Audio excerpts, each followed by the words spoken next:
Coach practice news के इस नए डीप डाइव में स्वागत है।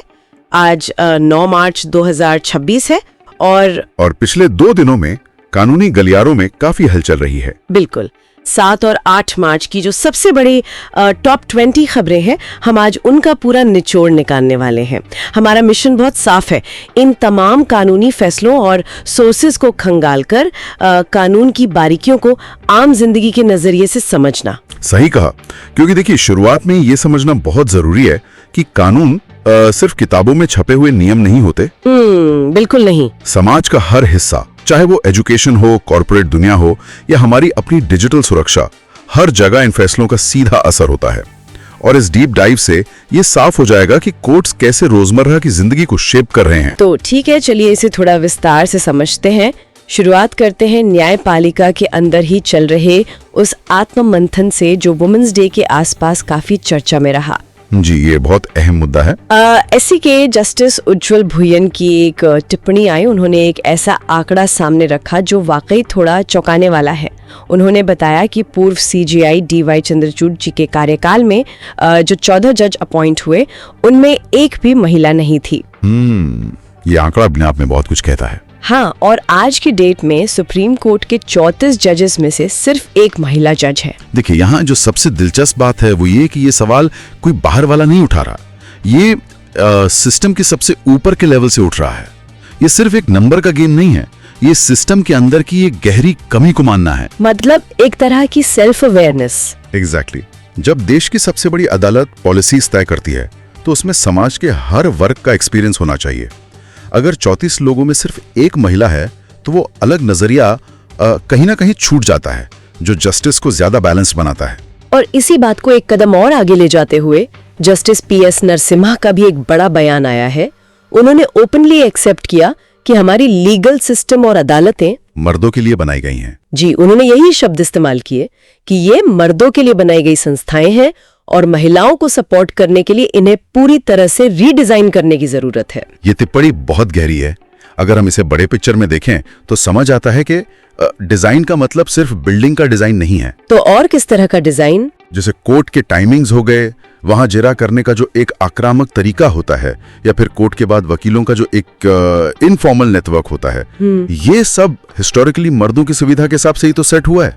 सही बात है। तो उनका इशारा इस तरफ है कि सिर्फ औरतों को जॉब दे देना काफी नहीं है, वो पूरा इकोसिस्टम बदलना होगा ताकि वो वहां टिक सकें। और शायद इसी इंस्टीट्यूशनल चेंज की जो पब्लिक डिमांड है, उसका एक रूप हमें चंडीगढ़ में देखने को मिला।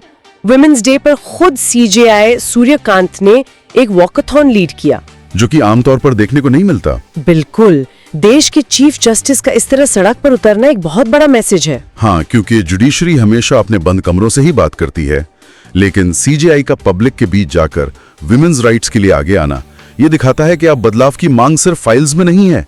संस्था पब्लिक को भरोसा दिलाना चाहती है कि वो सुधार के लिए तैयार है। न्यायपालिका के इस आंतरिक सुधार से अगर हम बाहर आएं और उन कड़े फैसलों की बात करें जो हाई प्रोफाइल मामलों में आए हैं, तो एक बहुत बड़ा केस पंजाब और हरियाणा हाईकोर्ट से आया है। राम रहीम वाला मामला। जी, 2002 का जो पत्रकार छत्रपति हत्याकांड था, उसमें डेरा प्रमुख राम रहीम को बरी कर दिया गया है। पर यहाँ सुनने वालों के लिए ये क्लियर करना बहुत जरूरी है कि मर्डर केस में बरी होने के बावजूद वो अभी जेल से बाहर नहीं आ रहे हैं। हाँ, क्योंकि रेप के दूसरे मामलों में उनकी 20 साल की सजा चल रही है। एग्जैक्टली।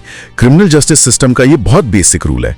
आम लोगों को अक्सर लगता है कि एक बड़ा केस जीत लिया तो मतलब पूरी आजादी मिल गई, पर हमारा सिस्टम हर केस को अलग अलग देखता है। मतलब इस फैसले का पुराने फैसलों पर कोई असर नहीं होगा? बिल्कुल नहीं। इस स्पेसिफिक केस में शायद प्रोसिक्यूशन अपना आरोप ठीक से साबित नहीं कर पाया, पर जिन मामलों में सजा हो चुकी है वो वैसे ही चलेंगी। हाई प्रोफाइल मामलों में एक बड़ी फाइनेंशियल न्यूज भी आई है पिछले 2 दिनों में। पूर्व आईपीएल कमिश्नर ललित मोदी को ITAT यानी इनकम टैक्स अपीलेट ट्रिब्यूनल से काफी बड़ी राहत मिली है। ये टैक्स रीअसेसमेंट का मामला था शायद। हाँ, 20.12 करोड़ रुपए का असेसमेंट ईयर 2010-11 के लिए टैक्स वालों ने उनके प्राइवेट जेट के खर्च को लेकर करीब 9 करोड़ और क्रेडिट कार्ड खर्च को लेकर 4 करोड़ से ज्यादा की टैक्स डिमांड निकाल दी थी, जिसे अब रिजेक्ट कर दिया गया है। देखिए, टैक्स लॉ में ये जो रीअसेसमेंट होता है वो बहुत पेचीदा चीज है। आसान भाषा में कहें तो अगर एक बार आपका टैक्स असेसमेंट हो गया तो डिपार्टमेंट उसे सिर्फ अपने शक की बुनियाद पर दोबारा नहीं खोल सकता। मतलब ठोस सबूत चाहिए होंगे। सही कहा। बिना किसी सॉलिड नए प्रूफ के सिर्फ बड़े खर्चों को देखकर आर्बिट्री टैक्स थोपना गलत है। और ट्रिब्यूनल का यह फैसला सिर्फ बड़े लोगों के लिए नहीं बल्कि हर टैक्स पेयर के लिए एक सेफ्टी नेट का काम करता है। कॉर्पोरेट और टैक्स से हटकर अगर हम एजुकेशन की बात करें तो सुप्रीम कोर्ट का एक बिल्कुल निष्पक्ष और कड़ा रुख देखने को मिला है। कोर्ट ने 8वीं क्लास की एनसीईआरटी सोशल साइंस की किताब के सर्कुलेशन पर रोक लगा दी है, जिसमें न्यायपालिका में भ्रष्टाचार पर एक चैप्टर था। जी बिल्कुल। एससी ने इसे जुडिशरी की इमेज खराब करने की कोशिश माना है और इसके बाद केंद्र सरकार ने अदालत से माफी भी मांग ली है। ये मुद्दा एकेडमिक फ्रीडम और किसी इंस्टीट्यूशन की रिस्पेक्ट के बीच का एक बहुत बारीक बैलेंस दिखाता है। कोर्ट का नजरिया ये है कि 8वीं क्लास के बच्चे बहुत छोटे होते हैं, उनका दुनिया को देखने का नजरिया तो बस बन ही रहा होता है। हाँ, तो बिना किसी प्रॉपर कॉन्टेक्स्ट के उन्हें जुडिशरी पर भ्रष्टाचार जैसा बड़ा आरोप लगाना उनका कोर्ट पर से बेसिक भरोसा तोड़ सकता है। हालांकि इस पर अलग अलग राय हो सकती हैं कि बच्चों को आलोचनात्मक चीजें किस उम्र में सिखानी चाहिए, पर एससी का रुख यहाँ क्लियर था। बिल्कुल। और क्लियर रुख की बात करें तो एक एलिमनी यानी गुजारा भट्टा के मामले में कोर्ट ने बहुत ही प्रैक्टिकल अप्रोच दिखाई है। वो 325 रुपए वाला केस। हाँ, एक पति ने हलफनामा देकर कहा कि वो दिन का सिर्फ 325 रुपए कमाता है और इसीलिए अपनी पत्नी को 12,000 रुपए महीना नहीं दे सकता, जिसे एससी ने कंप्लीटली इम्पॉसिबल कह दिया। जी, और पति की सैलरी से सीधे 25,000 रुपए काटने का ऑर्डर दे दिया। ये एक बहुत बड़ी नाजीर है उन लोगों के लिए जो पेपर पर अपनी इनकम छुपाते हैं। कोर्ट्स अब समझ चुकी हैं कि पेपर पर लिखी बात हमेशा सच नहीं होती। आज की महंगाई में दिन का 325 रुपए कमाने का दावा करना बिल्कुल अनरियलिस्टिक है। एक तरह से कोर्ट को गुमराह करने की कोशिश थी। एग्जैक्टली। और कोर्ट में मैसेज दे दिया है कि उन्हें ऐसे बेवकूफ बनाना आसान नहीं है। और इस सख्ती के पीछे कहीं ना कहीं एडमिनिस्ट्रेटिव सुधार भी दिख रहा है।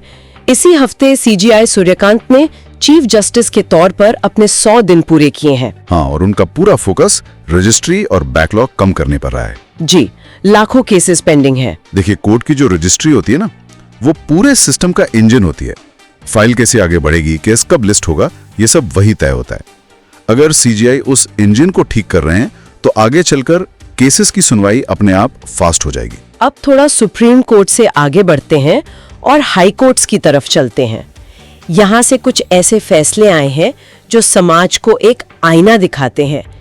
कर्नाटका एचसी का एक पॉक्सो एक्ट पर बड़ा फैसला आया है। हाँ, चाइल्ड पोर्नोग्राफी से जुड़ा हुआ। जी, कोर्ट ने क्लियर किया है कि ऐसी सामग्री को सिर्फ अपने फोन या डिवाइस में स्टोर करके रखना भी सेक्शन 15 के तहत एक गंभीर अपराध है। ये हर स्मार्टफोन यूजर के लिए समझना जरूरी है।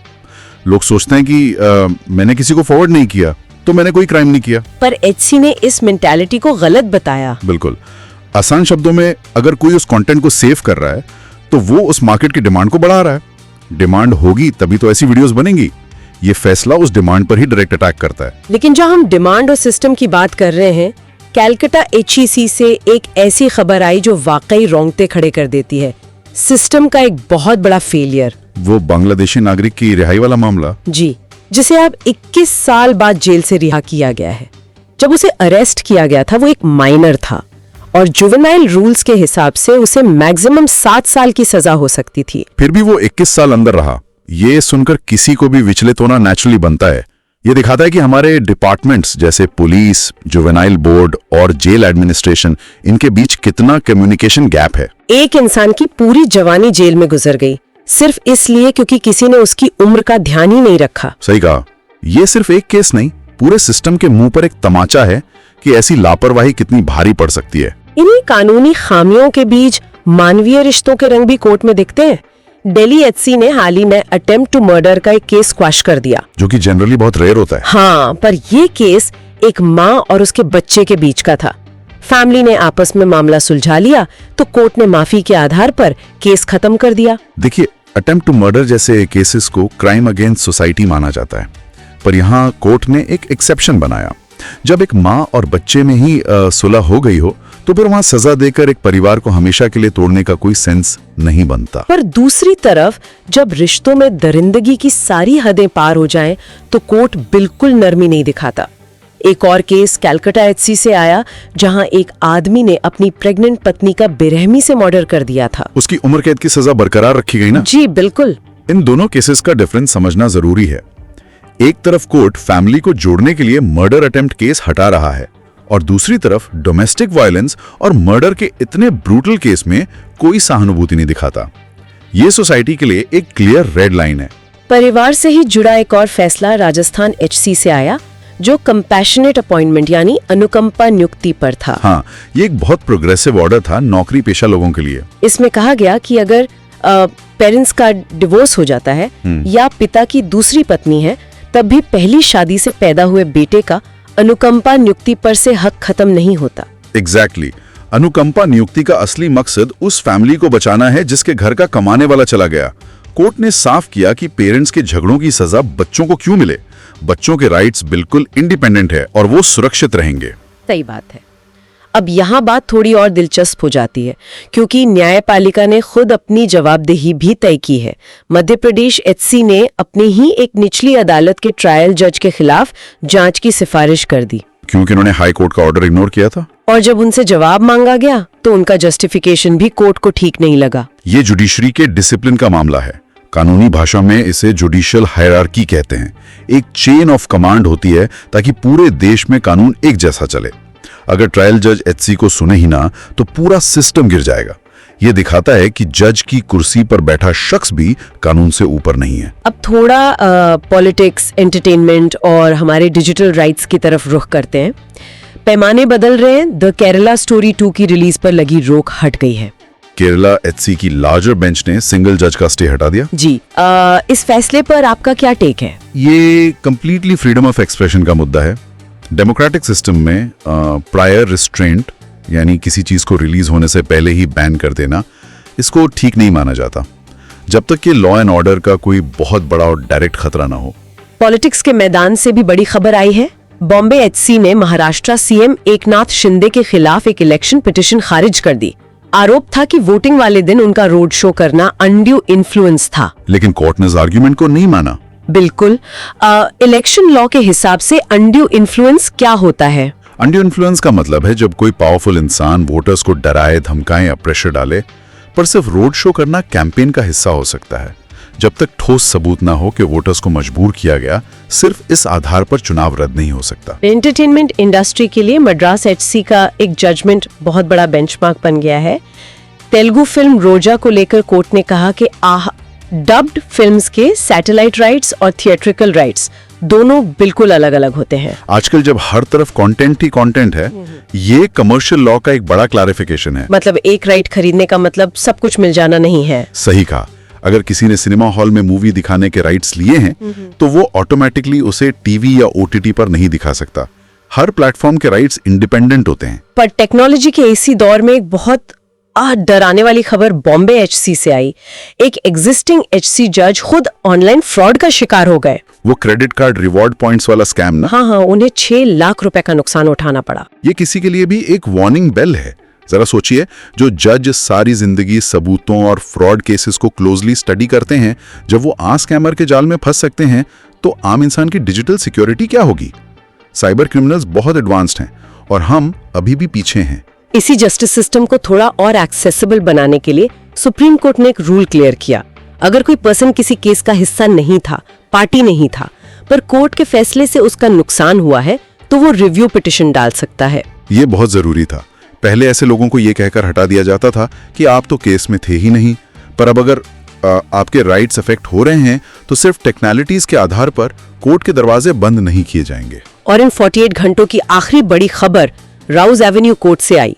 मनी लॉन्ड्रिंग यानी ईडी के केस में अल फलाह यूनिवर्सिटी के चेयरमैन जवाद अहमद सिद्दीकी को 2 हफ्ते की इंटरिम बेल दी गई है। ईडी केसेस में बेल मिलना तो लगभग ना के बराबर होता है। पर ये राहत ह्यूमैनिटेरियन ग्राउंड पर मिली क्योंकि उनकी पत्नी स्टेज 4 कैंसर से गुजर रही हैं। ये पीएमएलए जैसे सख्त कानून का एक दूसरा पहलू दिखाता है। सिस्टम चाहे कितना भी कठोर हो, मानवीय संवेदना यानी कंपैशन के लिए उसमें जगह होती है। ऐसे नाजुक वक्त में कोर्ट अपना डिस्क्रिशन यूज कर सकती है। तो पिछले 2 दिनों की इन 20 बड़ी खबरों को देखने के बाद इस डीप डाइव को कैसे सम अप किया जाए? अगर मैं इसका निचोड़ निकालूं तो ये क्लियर है कि कानून एक लिविंग एंटिटी है। एक तरफ हम देखते हैं कि 21 साल बाद किसी माइलर को आजादी मिलती है, जो सिस्टम की नाकामी है, और दूसरी तरफ डिजिटल फ्रॉड इतना बढ़ गया है कि हाईकोर्ट के जज भी सेफ नहीं है। ये विरोधाभास दिखाता है कि हमारा कानून और समाज दोनों एक बहुत क्रिटिकल ट्रांजिशन फेज में है। सही कहा। ये सब सुनने के बाद दिमाग में एक बहुत ही बड़ा सवाल आता है।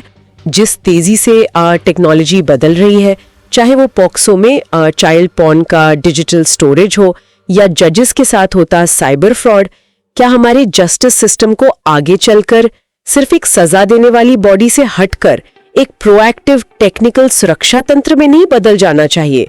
क्या कोर्ट सिर्फ अपराध होने के बाद फैसले सुनाती रहेंगी या अपराध रोकने वाले बड़े इकोसिस्टम का हिस्सा बनेंगी? ये एक ऐसा पॉइंट है जिसने पूरी चर्चा का पर्सपेक्टिव ही बड़ा कर दिया है। ये एक ऐसी बात है जिस पर सभी को सोचना चाहिए, और इसी गहरे सवाल के साथ हम इस डीप डाइव को यहाँ विराम देते हैं। आज की इस चर्चा में हमारे साथ जुड़े रहने के लिए बहुत बहुत शुक्रिया। कोर्ट प्रैक्टिस न्यूज की इस विशेष प्रस्तुति में आज के लिए बस इतना ही। जुड़े रहिए और लीगल दुनिया की हर बड़ी हलचल पर नजर बनाए रखिए।